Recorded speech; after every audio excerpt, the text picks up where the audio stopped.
Hello दोस्तों, स्वागत है आपका हमारे YouTube channel exam campus think and relate में। इस वीडियो में हम बायोलॉजी के इम्पॉर्टेंट क्वेश्चंस जो एग्ज़ाम में अक्सर पूछे जाते हैं उनको डिस्कस करेंगे और आगे एमसीक्यू के फॉर्म में वीडियो लेकर आएंगे। तो शुरू करते हैं।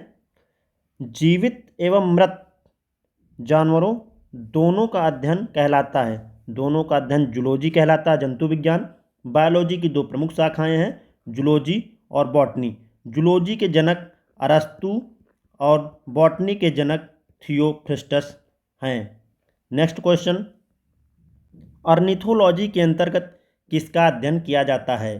तो ऑर्निथोलॉजी के अंतर्गत पक्षियों का अध्ययन किया जाता है। कुछ टर्म्स और देख लेते हैं। पैलियोबायोलॉजी के अंतर्गत जीवाश्म फॉसिल्स का अध्ययन किया जाता है और एंथोलॉजी के अंतर्गत फूलों का अध्ययन किया जाता है। नेक्स्ट, रेशम कीट पालन को क्या कहते हैं? रेशम कीट पालन सेरीकल्चर कहलाता है। कुछ कल्चर्स के बारे में और देख लेते हैं। एपीकल्चर, एपीकल्चर के अंतर्गत मधुमक्खी पालन का अध्ययन किया जाता है। हॉर्टिकल्चर, इसके अंतर्गत बागवानी का अध्ययन किया जाता है। बागवानी में पुष्प एवं फल देने वाले दोनों प्रकार के पौधे आते हैं। नेक्स्ट, पिसीकल्चर के अंतर्गत मछली पालन का अध्ययन किया जाता है। नेक्स्ट, जेरेंटोलॉजी के अंतर्गत किसका अध्ययन करते हैं? तो जेरेंटोलॉजी के अंतर्गत वृद्धावस्था का अध्ययन किया जाता है। इसमें मनुष्य में बुढ़ापा या जीर्णता लाने के लिए कौन कौन से क्रियात्मक परिवर्तन उत्तरदायी हैं उसका पता लगाया जा रहा है। कुछ चीज़ें और देख लेते हैं हम लोग। पैडोलॉजी, इसके अंतर्गत मिट्टी से संबंधित अध्ययन किया जाता है। ऑन्कोलॉजी, इसमें कैंसर से संबंधित अध्ययन किया जाता है। नेक्स्ट, हाइड्रोपोनिक्स क्या है? हाइड्रोपोनिक्स मृदा विहीन पादप संवर्धन को कहा जाता है। इसमें जल में खनिज पोषक तत्वों के प्रयोग से पौधों को उगाया जाता है। इसमें मृदा का प्रयोग नहीं किया जाता है। नेक्स्ट, पृथ्वी पर सबसे पुराना जीव कौन सा है?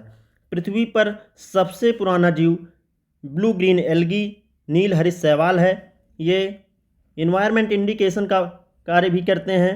ब्लू ग्रीन एल्गी सूर्य के प्रकाश और जल के प्रयोग से भोजन बनाते हैं, जिसमें O2 पर्यावरण में मिलती है और जो अन्य जीवों के विकास में सहायक होती है। नेक्स्ट, विकासवाद का सिद्धांत किसने प्रतिपादित किया? तो विकासवाद का सिद्धांत डार्विन ने प्रतिपादित किया। इनकी पुस्तक है on the origin of species. इनका मत है प्रकृति अपने क्रमिक परिवर्तन द्वारा अपना विकास करती है। नेक्स्ट, जीव विकास को सर्वप्रथम किसने समझाया? तो विकास को सर्वप्रथम लैमार्क ने समझाया था। इनकी पुस्तक है फिलोसफी जूलॉजिक। इनका सिद्धांत था उपार्जित लक्षणों की वंशागति का सिद्धांत। इसका अध्ययन टोंटोलॉजी कहलाता है।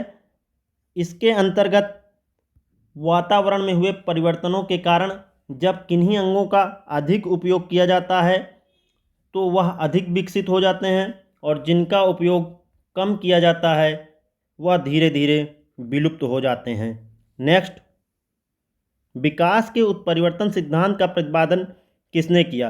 तो विकास के उत्परिवर्तन सिद्धांत का प्रतिपादन ह्यूगो डी व्रीज ने किया। नेक्स्ट, आधुनिक मनुष्य के नज़दीकी पूर्वज कौन है? तो आधुनिक मनुष्य के नज़दीकी पूर्वज क्रो-मैग्नान मानव है। नेक्स्ट, सरीसृप व पक्षी के बीच की संयोजक कड़ी है। तो सरीसृप व पक्षी के बीच की संयोजक कड़ी आर्कियोप्टेरिक्स है। आर्कियोप्टेरिक्स जुरासिक युग का सर्वपुरातन पक्षी है, सबसे पुराना पक्षी। इसमें कुछ गुण सरीसृप के और कुछ गुण पक्षियों के पाए जाते हैं, इसलिए इसे संयोजक कड़ी कहा जाता है। मैमथ किसका पूर्वज है? मैमथ हाथी का पूर्वज है। इसका साइंटिफिक नेम एलिफेस मैक्सिमस है। मैमथ इस समय पर विलुप्त हो चुके हैं। नेक्स्ट, माइटोकॉन्ड्रिया की खोज किसने की? माइटोकॉन्ड्रिया की खोज आल्टमैन ने 1886 में की थी। माइटोकॉन्ड्रिया को पावर हाउस ऑफ सेल भी कहा जाता है। माइटोकॉन्ड्रिया का नामकरण बेंडा ने किया था। नेक्स्ट, आत्महत्या की थैली किसे कहते हैं? आत्महत्या की थैली लाइसोसोम को कहा जाता है। लाइसोसोम की खोज डी डुवे ने की थी।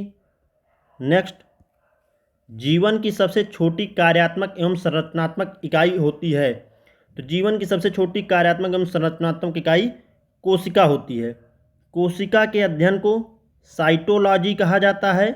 इसकी खोज रॉबर्ट हुक ने की थी।